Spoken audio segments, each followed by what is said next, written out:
So today we have the incredible Stacy Dillard, a powerhouse saxophonist making waves in the jazz world for many decades.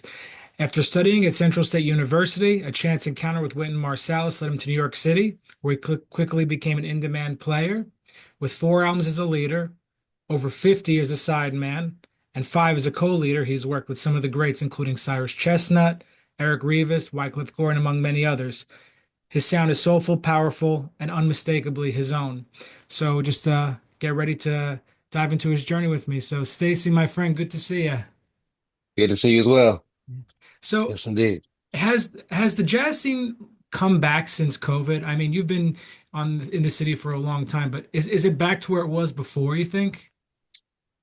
Uh, it's it's not about being back to where it was before because because COVID had an effect on like everything.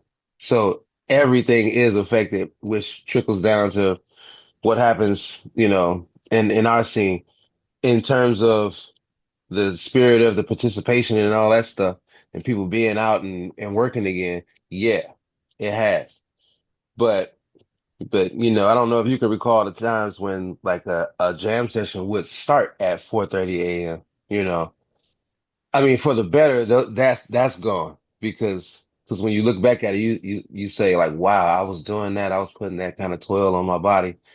But everything is getting earlier, so it's like 10 o'clock is the new midnight. Midnight is the new 3 a.m. It's turning into that. So in that respect, it's changing. Yeah, the earliest for Um, me was around 2 a.m., but I didn't even so jam sessions used to start until at 4:30. oh yeah. Oh yeah, back in the early 2000s, like that's probably when it ended, but no doubt, yeah, at 4:30. Yeah, I mean, No things have doubt. certainly changed. And Stacy, I mean, there's so much information on you. Like, we don't need to talk about, how you started learning the saxophone. All those interviews are out there already. I definitely want to talk to you about, some more, some recent thoughts and ideas you've had. What are you? I know that I've heard you say before the best learning experiences was when you just listen to other people play at sessions just by listening. That's the greatest lesson of all, right? Yeah, listening and knowing what to listen for and being open to listening. Like, because that's an easy term to just throw out there, but listening is deep. The practice of it. So you also got to practice it. So when you say listening, you're talking about, the the ideas, the solo development, listening for their own sound. You mean things like that? Everything. Everything about every everything. The interactions between, other people in the scene. You just watching everything. You watching the attitude, the climate. You're looking at like how do they work together? You know. You Yeah, well, listen to the particular person who's playing. You listen to how he plays with other people. You listen to how he or she plays just, individually. And because it's a lot of times when I'm playing and I'll feel like I got something under my belt, but then here I come to a situation where I'm fumbling on something, and it's this aspect that I can't put my finger on, whenever that is. But then when I'm there, somebody else will do that, and I'm like, okay, let me check this out right quick. Like those situations is where it's really helpful. Like when you really know what it is you're looking for, as opposed to just listening in general too. well, Because the way that's the way that's I've where always that's where it starts. I'm kind of curious about this because the way I've always looked at it is when I listen to somebody else, is almost like when you meditate, you watch your breath, that sort of thing. You have to be fully present and let whatever is happening just almost take over. Is it Hmm. similar to that in a sense, you think? Well, it's all like that because you have to let go and let it be because you're listening. You can't, it's like if you're critiquing a movie, you gotta watch the whole thing before you can critique anything. So you have to listen. and listening is being there. So You know, you're someone I've always looked up to in your career. I'm not sure if you remember the time. I think this has got to be like probably when I first started playing in New York, and I stopped you on the street and I showed you I had some of your records on my phone. And you saw your picture and the album cover. Does that stuff like that, still happen to you today? every now and again, and it's flattering, man. It's super flattering, but it does happen. It happened just the other day on the train, actually, That's awesome. about a week ago. And, and do you get asked to do these type of things, these interviews and podcasts, like, as much as, I would think someone of your stature who's been around for decades, these opportunities are coming in like at least once a week, almost, if I had to guess. Not that often. You know, often enough, I would say. I really don't know how to gauge, but and I'm not expecting X amount of traffic. It's. Yeah. But yeah, Well, I'm just rolling with it. But it's not once a week. I mean, let's just say this. I mean, you're someone who is, I mean, I can't say enough great things about. I'm not trying to kiss your ass, but genuinely, uh, that's why it was when you said you wanted to have the interview. I'm like, all right, let's do it on Monday. So I kind of adjusted my schedule. So you're definitely looked at as someone to. You're a little older now. I mean, do you hear young sax players who you really say this person has got something unique, or is it far and few between? It's a little handful of people that's coming along, that it's hard to. I gotta remember that I'm older, you know, because when I get in the mix, I'm just like me, this cat, me, this cat. Okay, let's You chop what are it you? up. Let's chop it up. You're in your But mid 40s, right? Something like that, late 40s. yeah, I'm going on 48, man. Okay, got it. 47 right now. Yeah, yeah, yeah. Well, not too old. Uh, We've got a long time, to play. hey, well, I know what you mean. But yeah, there are some. It's like it's a different time now. So, you know, the that the way we hang out, the people you got the opportunity to link up with just by showing up somewhere, you know, it's it's less of that, but it's not stopping, the new cast from coming out. You know what I mean? Yeah, I Which is mean, good. I'm going to backtrack to the first time I heard you play, which is probably like almost like 2007. So that's almost 20 years ago. Hmm. Which is kind of crazy to think about.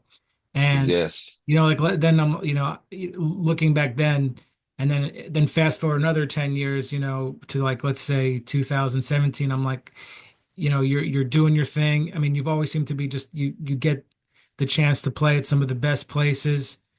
Um, in terms of where your career is at now, are there Hmm. still things that you're longing for that you would have hoped came to fruition by now? Like that maybe you think this is just, or or this is just what it is. I kind of know where I'm going at this point. You know what I mean? Like, are there still things you're longing Yes. for? I guess what I'm asking. Um, I I can honestly say no, but that doesn't mean that that's a lack of involvement or a lack of drive or a lack of whatever. It's just that, over time, my understanding has changed, over time, and with that has brought, you know, looking at certain things a different way, accepting a certain reality, and this, that, and the other. So I'm cool with it. I've done enough to know like what this is and what this could be. Is there more to do? Of course. Of course. Of course. Am I gonna go for it? Of course. Hmm. Of course. But like if it doesn't happen at this point, it's not gonna stop me from playing. Yeah, you just have to keep So pushing. but it's not like, oh, it's the end of the world because no, the music is still here. So and Are that's there certain you know. Well, are there certain aspects about the industry that are completely corrupt? I'm talking about the higher ups, and the elites who are Hmm. very in how do you say this? We need more inclusivity. Like we need to be more inclusive. Hmm. Hmm. Higher ups. Yeah. The higher ups, I like to say. Yeah, and that's the thing. When you see what it is, you can't unsee it. It will change your level of excitement. I mean, there's a lot of things about it that are pretty corrupt. It's like the It will change government. your level of excitement, about having to jump through those hoops. I've been having some thoughts recently, just been meditating on them. And out of all the people I want to ask you about some of these things that I've been thinking about, that whole Mhm. inclusivity thing as a, Excuse me. it's almost as if it's more about preservation over progress when this music came from pushing boundaries and you know what I mean? Like it's more about hmm preservation over progress instead of moving forward. hmm Is there part of that you think? Uh, that's a big problem in it because, you know, it's like they're leaving out the part that tradition is very well a part of. I mean, innovation is very well a part of tradition. Yeah, that's what You I'm know, saying. they leaving that out, and they're trying to leave it out, And and jazz was born from it's rebellion. very obvious. Yeah. And not everybody at the top though. I'm saying, some of these are the Right. outdated hierarchies, I like to call it. hmm We generally know who, what, so we'll leave it there. Yeah. And if they don't open doors, it's time for us to build our own house, which is what you're saying. You're still going to keep going for it. Yep, yep, yep, yep, yep. Why do you think Exactly. why do you think the higher ups resist the change? I don't think it's all about money, to be honest with you. I think it's about like feeling like we're part of something special. I don't know. But why do you think they resist that change, those people? Control. They love control. Control. I mean, like how many examples do you need? And then when you look at the cry for change, but look at any change that's actually happened, you know.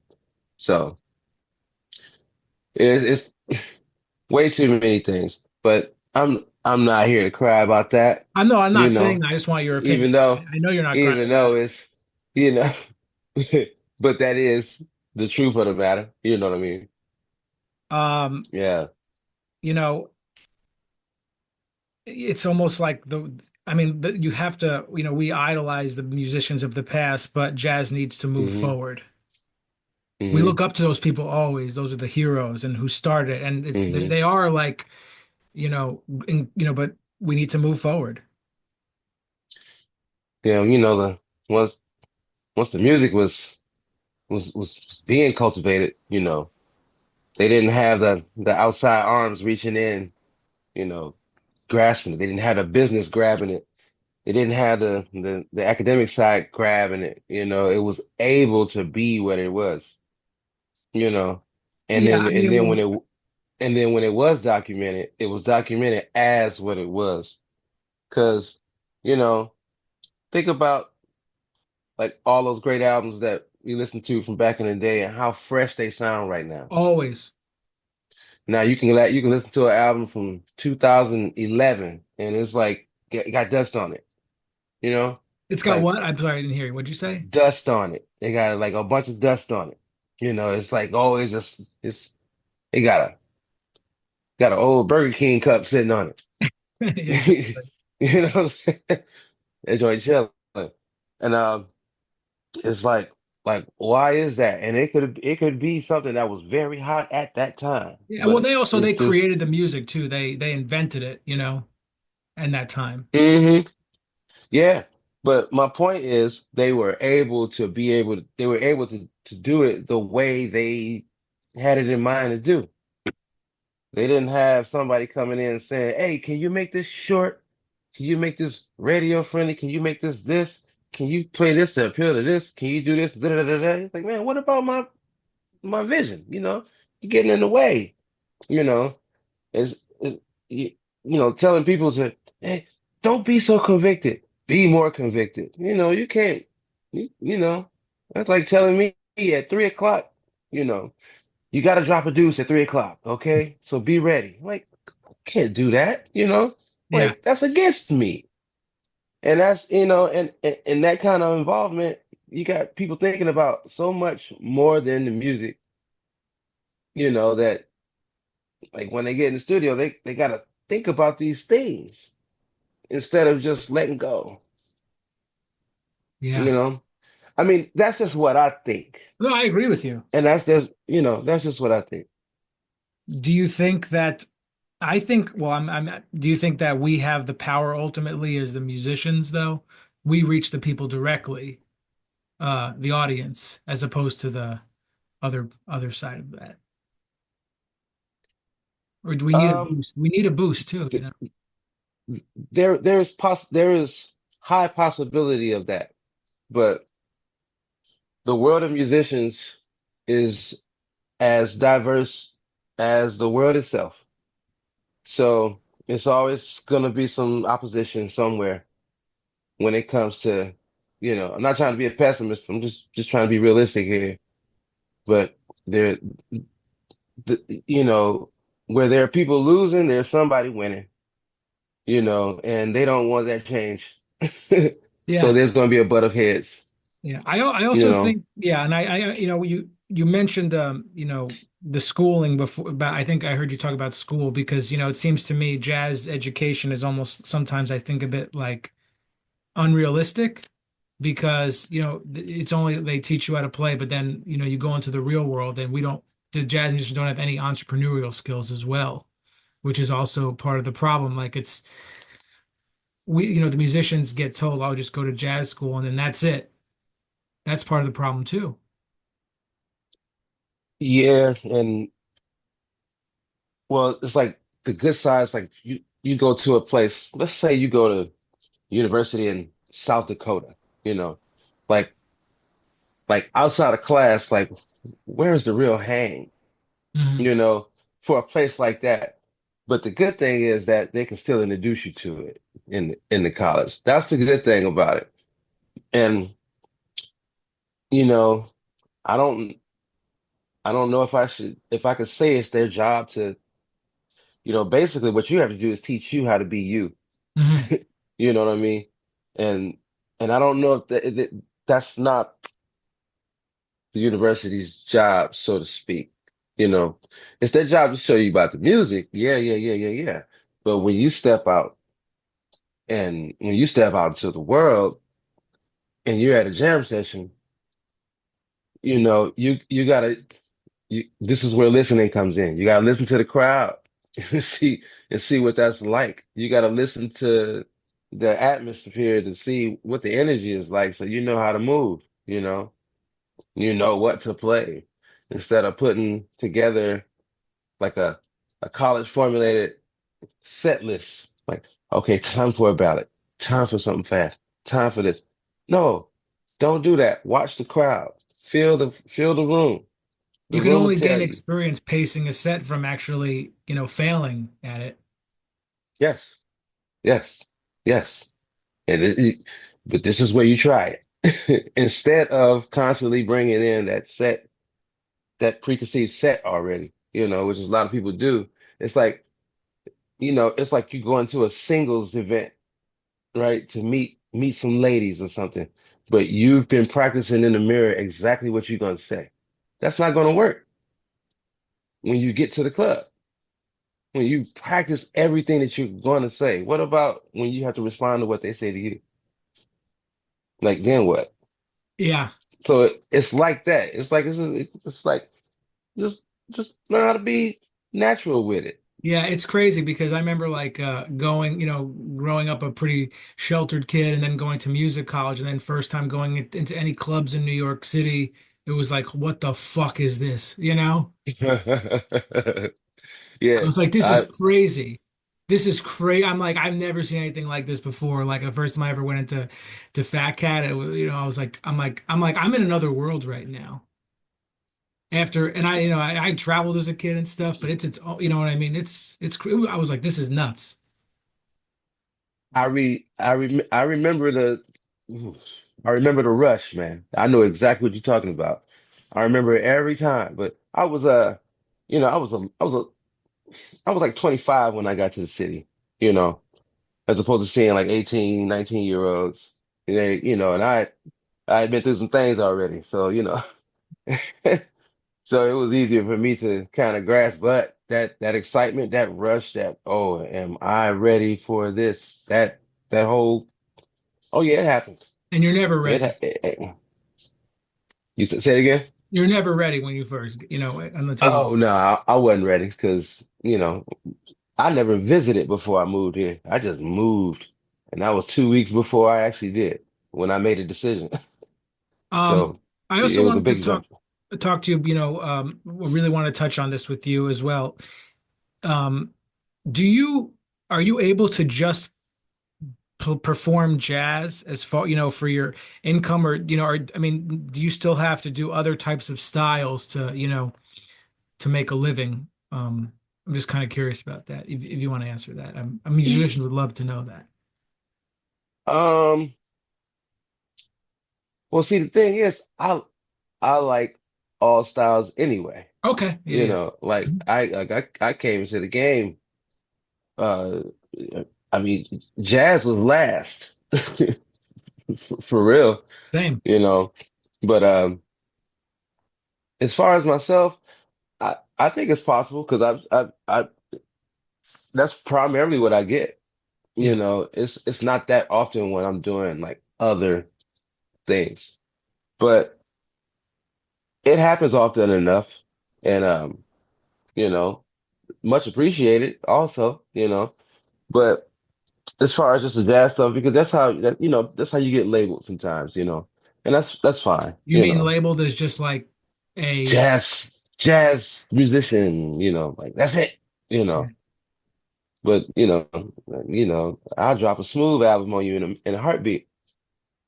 So do you think we need to just be calling ourselves musicians or jazz musicians?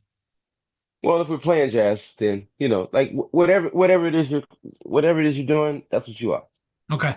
You know, that's but on top of everything, artist, music, individual, because I like everything enough to not just be one thing, even though that's probably one thing that people mostly hear me do. What we mean mostly, play as a leader, is that what you mean? Jazz, just Okay. mostly hear me play jazz. Yeah. Um, I want to talk to you a little bit about The Soprano. Hmm. Yeah. Why is it that there are so few and far between, and a lot of saxophonists are avoiding this instrument? Is it because John Coltrane set the bar so high? Is it that it's a difficult instrument to play? Like, I would love to know your perspective on it. Nope. Just because people don't give it the same hours as they give their alto or their tenor. You just got to give it that time. It's it's it's a muscle memory thing. That's all it is. Because the majority of like even the soprano players I love will tell me like, man, I hate playing this instrument. And I'm like, really? Really? Okay. Because what happens is, another instrumentalist, composer writes a song. I want you to play soprano on it. Okay. So he pull it off of one or two tracks, you know, and the rest is tenor. But the fact that all the fingering and stuff is the same, you ain't got to work that out. But the embouchure is where the difference is. And people just got to spend more time with it in order to make it sound like something as opposed to that same nasally, because that's what it is. It's just time Did you because start it's a playing the different soprano, when you were before learning tenor originally? Or? before before tenor. Oh, Yeah, I started with alto. and then I went strictly soprano, and then added tenor into the mix. Wow.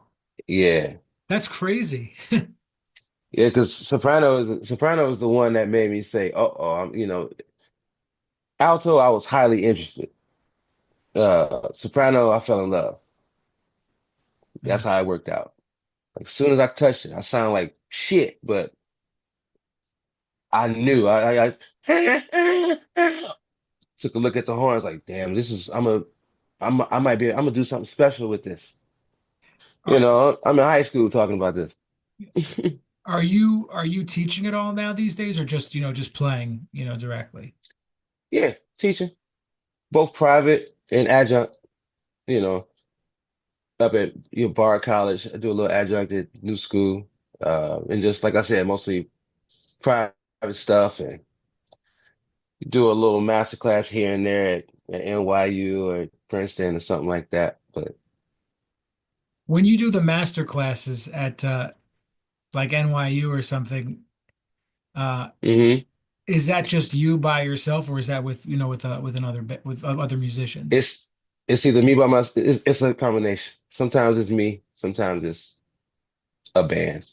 You know, I might just be a part of it, and then, but my participation, I'm gonna ask a lot of questions, and it'll be more like a natural setting. It almost feels like a gig, Right. like the way the class is constructed.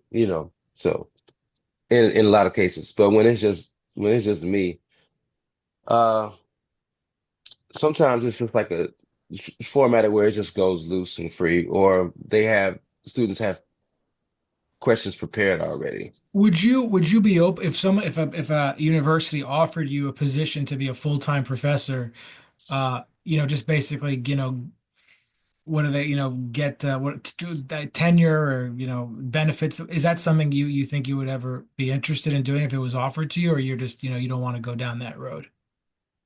I would do it because I'm actually falling more and more in love with teaching. Was funny because I didn't I didn't think I could be a good teacher, but some things happened along the way where I even felt like man, maybe I can be. And then with the reinforcement from certain students and what they had to say and the progress that they were able to make kind of led me to believe that maybe you can do this. So, I'm drawn more to it. So I am open to that.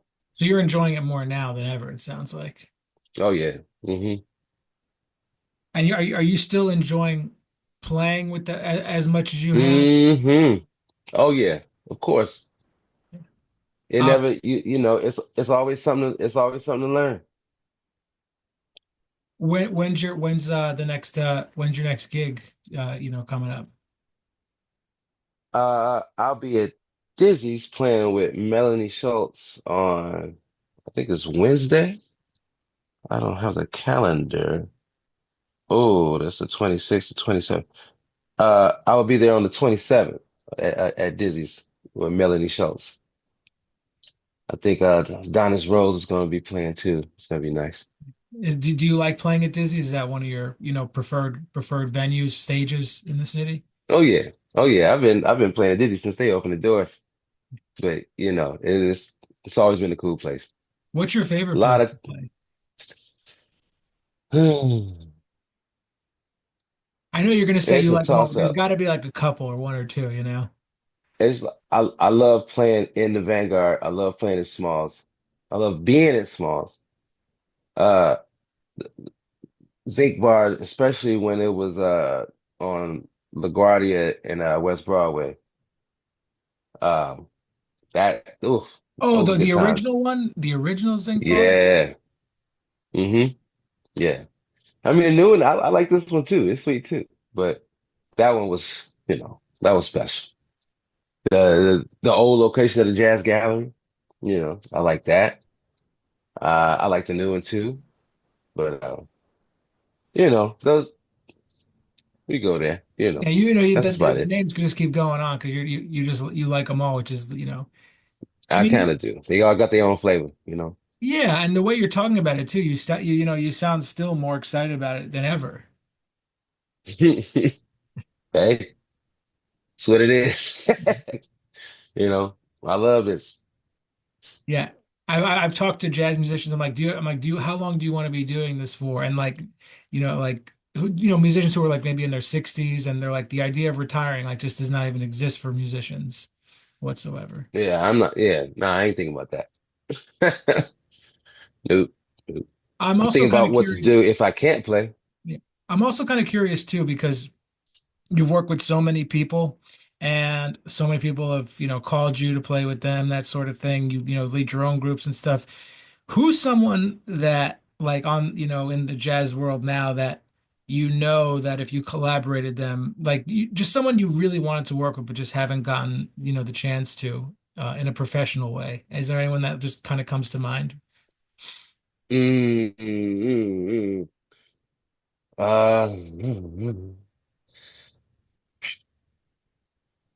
I used to always say Michelle and Cello.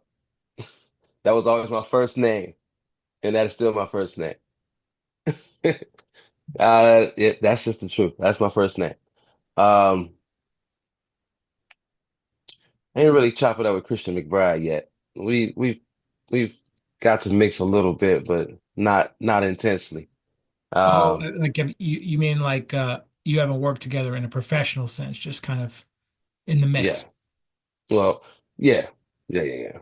Um, and then there were some opportunities that I was so close to having, like with Elvin Jones before he passed. Like I I might have been the last hire. I don't know, but Oh wow. I remember I was playing at the Jazz Standard with Eric Reed Quartet. Gerald Cannon was on bass, so he was playing with Elvin, with Jazz Machine and all that stuff. And he put me to the side, like hands up, I was like, Keiko's coming down, they're looking for a tenant for the Jazz Machine. So I told him about it. He's like, do your shit, motherfucker. I was like, all right, let's go. Did the set. Like, as soon as I got off stage, she's right there and just threw all these dates at me. And I was like, yes to all of them. Yeah. Yes, yes, yes, yes, You would have yes, cleared yes, your yes, yes. calendar. Yeah, yeah. But he passed before. I mean, I might, well, it wasn't no need to clear it because it wasn't nothing in it in the first place. Because it was like far in advance. This was like, this was probably like a January gig or something like that. But the first date was like September Okay, of got that it. of that year, you know. So yeah, I just threw all that. So I'm excited about that. And then it just didn't happen, No, that's a trip. you know. I mean, that's got it. You must think about that on like at least once a week or something. I mean, I would at I least. think I think about it a lot. I'll tell Yeah. you that. I think about it a lot, especially with when I see certain people or just certain topics come up. So yeah, Yeah. easy to be reminded. You know, have you ever played with? I would have thought because when I was one of the guests, I would have guessed you would have said Herbie. But I'm not sure if you ever got a chance to play with him at all. I haven't, um, but I mean, of course, that'd be interesting. I mean, I feel You like that would be know, such a uh, nice fit. I think so. I I saw think his so. most recent band play. I think that you would be fantastic in it. Especially playing playing some stuff on soprano too. You hear that, Herbie? Hey, give me a call, man. Should we tag him in we'll tag him in the post. Well, that's my goal ultimately for something to happen like that for somebody, because Yeah, musicians are hard to reach sometimes. yeah, So you know, we'll do everything on yeah, our part. yeah, No, yeah, but Stacey. I could name a thousand names like in the Herbie category. But Yeah. I I'm kind of just gravitating around like people that I actually kind of know a little bit. That's why I didn't name a name like that. But I'm sorry. Go ahead. What were you No, about to say? I mean, this has been great. We're gonna have to do part two. Ah, I'm with it. Yeah. Let I me keep know. the episode short so that way we can always have, guests back that I want to speak to. That's what's up. I appreciate you, man. You're always invited. Some people are not. Yeah. But they may know who they are. I don't know. We'll find out. Thanks so much, man. Hey, my man, my pleasure. Thank you, bro. Thank you.